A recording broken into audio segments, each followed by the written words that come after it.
హరీష్ రావు అన్యాయంగా అక్రంగా ఈరోజు police station పిలవటం చాలా దారుణం, అన్యాయం. యావత్ తెలంగాణ ప్రజలందరూ ఖండిస్తున్నారు.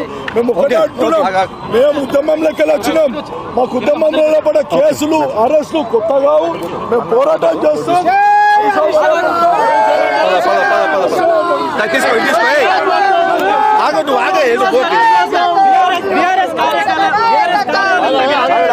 బీఆర్ఎస్ కార్యాలయం దగ్గర హరీష్ రావుకు మద్దతు వచ్చినటువంటి కార్యకర్తలందరూ కూడా పోలీసులు అడ్డుకుని రోడ్డు మీదనే బండ్లు ఆపేశారు.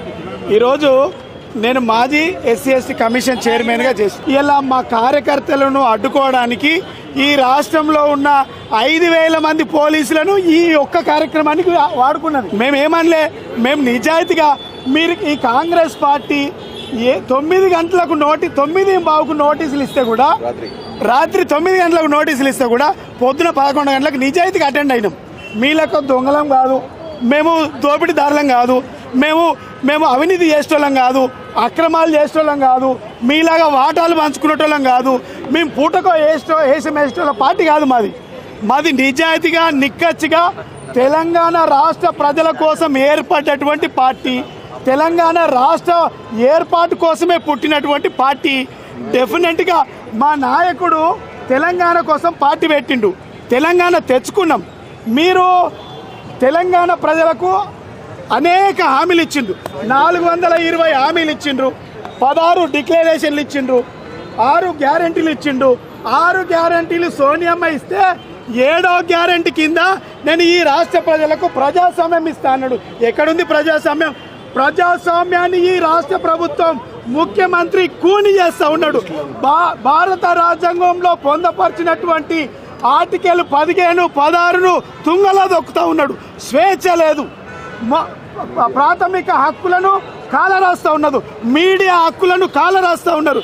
మీ బామ్మరిదికి సృజన్ రెడ్డికి టెండర్ ఇవ్వడానికి కోసం మా జర్నలిస్టులను అన్యాయంగా అక్రమంగా రాత్రిపూట అరెస్టులు చేసి జైల్లో పెట్టినటువంటి కుట్రలు చేస్తూ ఉన్నారు.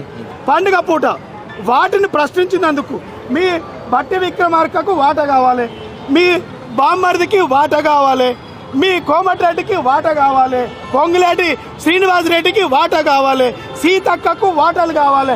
వాటాలు వంచుకొని మూటలు వంచుకోవడానికి రాష్ట్ర ప్రజలు మిమ్మల్ని ముఖ్యమంత్రి చేసిండ్రా? మీ రాష్ట్ర ప్రభుత్వాన్ని ఈ కాంగ్రెస్ పార్టీని అధికారంలోకి తెచ్చారా? ఆ ప్రశ్నించినందుకేనా మా హరీష్ రావు గారి పైన, కేటీఆర్ గారి పైన అక్రమంగా కేసులు పెట్టి సిట్టుల పేరు మీద, కమిషన్ల పేరు మీద సిబిఐ ఎంక్వైరీలు వేయడం? ఇది ప్రజలు గమనిస్తూ ఉన్నారు. 6 గ్యారంటీలు ఏమైనా మేము అడుగుతా ఉన్నాం.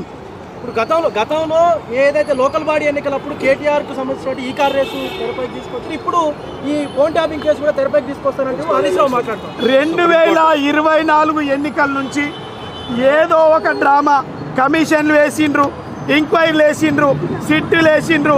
మొన్న పంచాయతీ ఎన్నికల్లో కూడా కేటీఆర్కు నోటీసులు ఇచ్చిండ్రు. మున్సిపల్ ఎన్నికల్లోనేమో హరీష్ రావు గారికి నోటీసులు ఇచ్చి ఇలా రాజకీయ డ్రామా నడుపుతున్నారు. మీరు సర్కారు నడుపుమంటే కాంగ్రెస్ పార్టీ సర్కస్ నడుపుతూ ఉన్నది నోటీసులు ఇచ్చి. ఇలా మీ నోటీసులకు బీఆర్ఎస్ పార్టీ నాయకత్వం భయపడుతుందా? కేసీఆర్ గారు తయారు చేసినటువంటి సైనికులు భయపడతారా? డెఫినెట్గా మీ తాటాకు చప్పుళ్లకు, కాంగ్రెస్ పార్టీ చాటాకు తప్పుళ్లకు, మీరు ఇస్తున్నటువంటి నోటీసులకు బీఆర్ఎస్ పార్టీ శ్రేణి నాయకత్వం ఎవరు కూడా భయపడరు. సమైక్యవాదులను మేము ఎదిరించి పోరాడి 14 సంవత్సరాలు తెలంగాణ తెచ్చినటువంటి పార్టీ, కార్యకర్తల పార్టీ మాది. మీలాగా దొంగల పాట, కమిషన్ల పాట, కాంట్రాక్టర్ల పాట, టెండర్ల పాట, దోపిడీ పాట, అవినీతి పార్టీ మీది. ఏ శాఖలో లేదు మీకు కుంభకోణాలు. ప్రతి శాఖలో కుంభకోణం జరిగిందని హరీష్ రావు గారు మా పార్టీ ప్రశ్నిస్తూ ఉన్నది.